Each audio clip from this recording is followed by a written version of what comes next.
Pope John Paul II, he said once that the whole land is like the fifth gospel. Okay, so Mhm. it's a way to say that everything, the land, and maybe even the people, they express somehow the reality of the gospel. Do you feel when you go there, do you feel this spirituality of what we find in the gospels? Yeah, I mean, it's definitely an interesting place to visit. First of all, with the spiritual experience, one thing I find is there feels like there's a lot more spiritual pressure, and it can be very heavy, especially in Jerusalem.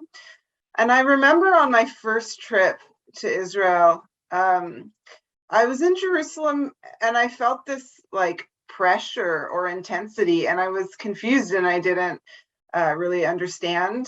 And then I was talking with some people who had lived there for many years, and they said that if you're living there in Israel, you have to leave Jerusalem every few weeks, and you have to leave the country every few months or years or whatever, just to have a chance to decompress. And I think it's because there is, the Bible talks about the spiritual forces and the battles in the heavens, and it sounds really weird and charismatic, but I think you actually experience that. For me, I really felt you could feel some of that spiritual intensity and conflict there. But it's also, so that might seem like a negative answer, I guess, to your question, but it's also, yeah, I mean, on the positive side, it's especially living in Jerusalem, which is where I was.